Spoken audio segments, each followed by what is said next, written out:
I travel for work and my employer allows me to spend up to $100 / day on food. If I don't use it, I don't get to pocket the money. When traveling, I make sure to use the full $100 every day, so I'm eating very well.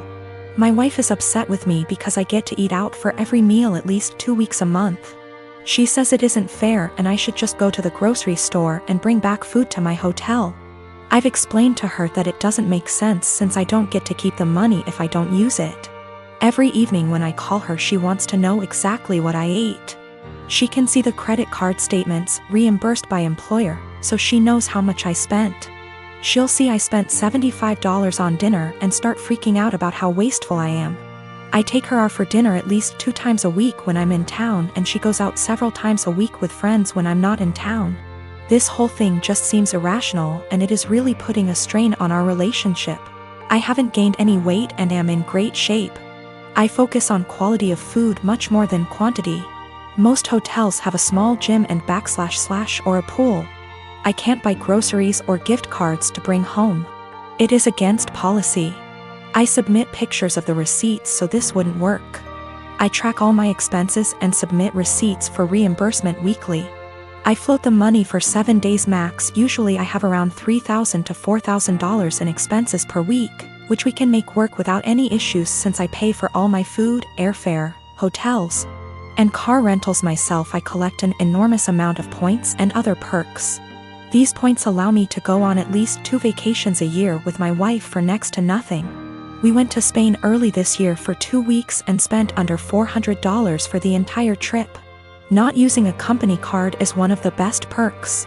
Using a different credit card is not on the table. My wife and I have all our finances together. We both think it's important to be 100% transparent with money. We don't have any kids. She started a business selling Mary Kay a few years ago. She is working really hard to expand and find new customers. She likes the idea of being her own boss, and I try to do everything I can to support her. I'm rarely gone for 2 weeks at a time. Sometimes I'm gone for only 2 days. On average, a trip lasts 5 days and I go on 3 a month. A lot are saying Mary Kay is a pyramid scheme. I don't really know that much about the details of the business. I see a lot of women selling makeup, candles, and diet-related products, so I thought this was normal. We've put in around $50,000 over the past 2 years. Most of the money goes towards buying inventory and training seminars. I'll have to do some research to see what is going on. My day-to-day is anything but glamorous. I've spent more time in the airport than I even care to think about. Things go wrong often on the logistical side. My work can be very stressful, but I've gotten very good at managing the workload. My boss encourages us to use the full expense amount. He understands the stress involved traveling so much. He's actually working on increasing the amount to $140 / day because of inflation. I knew my ex for almost 10 years. We go back all the way to high school and have been friends. After we graduated, I said it and asked her out, and we became a couple. We dated for almost 6 years before she came to me and told me she was pregnant. I won't lie, I loved her at the time and this was actually quite exciting to me, so I proposed. She, however, seemed super worried. I sat down and talked with her about it. I told her that even if she did decide to terminate the pregnancy, I would be by her side and still wanted to marry her. She was super awkward about it but decided to keep the child and accepted my proposal. These past 7 months have been a roller coaster. She moved in with me and we began getting ready for our daughter's birth, and we were planning on getting married after she is born. That was until a few weeks ago. An old acquaintance from high school reached out to me. I was never good friends with him, but he said that he felt guilty about letting an innocent man suffer for his and my ex's mistakes. This guy claimed that he was the father of my ex's child and that my ex had been lying to me. It turns out that my ex and him got reacquainted about a year ago and started having sex. Around the time my ex got pregnant, they began having unprotected sex. He is not lying about this. He sent me photos of them together and showed me texts between the two of them. I was able to get my ex's phone and confirmed they were real.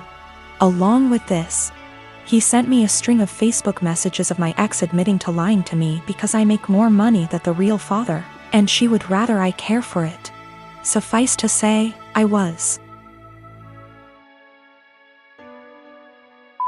pissed. I confronted her, she cried, I cried, it was a mess. In the end, I broke it off then and there and evicted her from my apartment.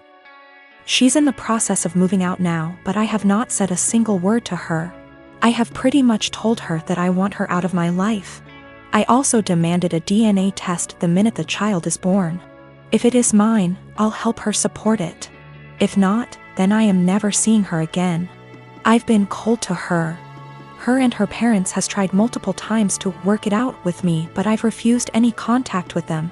At one point she got all of her friends together to try to talk to me, and I kicked them out of the apartment with threats of calling the police. Anytime she's tried to reconcile, I've shut it down. My friends are saying I'm in wrong here. According to them, she's pregnant, and because of that I should at least be helping her till the baby is born, even if it isn't mine. I disagree fully. But I could be wrong. So, right now I'm in kinda a shitty situation. I've been treating my ex-fiancé pretty cold and demanding a paternity test for the child she's carrying. All of my friends are saying I'm being a major asshole, but I don't feel that way. In January of 2019, my husband was diagnosed with a brain tumor. It was in a completely inoperable part of the brain, and was told me had 6 months to live. He stuck it out and died in October, 3 months longer than he was expected to. He was always positive, and decided a few weeks after his diagnosis that he would write letters for our daughters for significant events in their lives. My husband was my soulmate, and the past few months have been difficult knowing I've lost him. We have 2 daughters, Mia, who is 21, and Imogen, Imi, who is 19. All 3 of us have become a lot closer since their dad's death, and we've all really struggled. My husband and I were together since we were children. Got married when we were 18, and we were approaching our 20th wedding anniversary when he passed. In February of this year, Mia got married to a boy she's been with for about 6 years. I absolutely love her husband, and he's been incredibly supportive during all of our grief. My husband wrote a letter for Mia to open on her wedding day. It's worth noting that my daughters were unaware of these letters. It was my job to give them to our daughters. Her wedding day comes around and I just can't bring myself to give her the letter. I read it and just wanted to keep it to myself. I had his handwriting and his words, and it felt like he was there, and I couldn't bear the thought of giving that up yet. I was fully intending on giving her all the other letters as the events happened. Last week Mia and her husband bought their first home together. They'd been living at our home since they got married, and so had a lot of stuff to pack and move to their new house. Mia asked me where her important documents were, passport, birth certificate, etc. So I told her they were in my top drawer of my dresser in my bedroom. The only letter that was in there was the one I was meant to give her on her wedding day, the rest were hidden away. She immediately recognized his handwriting, and of course it was addressed to her, so she read it and broke down. She came and found me and started screaming at me, asking how I could be so selfish. I didn't really know what to say apart from the fact that I wanted to keep it and she could take a picture of it. Both my daughters called me an asshole and are convinced I'm keeping them from a load of their dad's stuff. I met this guy in January and he became my boyfriend in February. Comes March, the world goes down the drain and we decided to move in together for the time of the pandemic. A few weeks ago, he shows me a post where this guy is challenged to an arm wrestling competition by his GF. The guy didn't seem to have any sort of training / workout, whereas his girlfriend did. I commented he might have a surprise. My boyfriend started educating me on biology and how men are stronger than women. I told him there were way too many factors to take into consideration to make such a broad comment.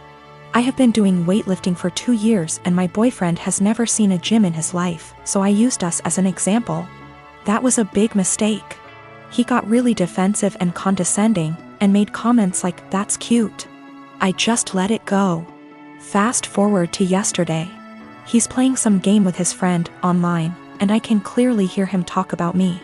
Well, curiosity killed the cat. At first it's all pretty and my ego is bursting, but then he says I'm delusional because I think I'm stronger than him. Pause. Seriously? I know I'm weak, but not weaker than a girl. So later, I decide to call him on his BS. I asked him if he wanted to come work out with me the next day, this morning, so he can show me how strong he is. He accepted, and I was happy because I had been dying to bring him and initiate him to something I'm passionate about.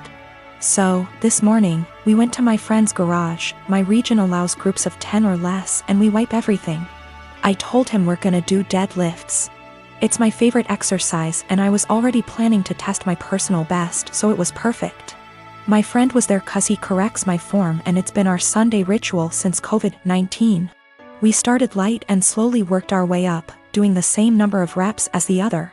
Comes 185, his form starts to crumble, so we made him go lighter.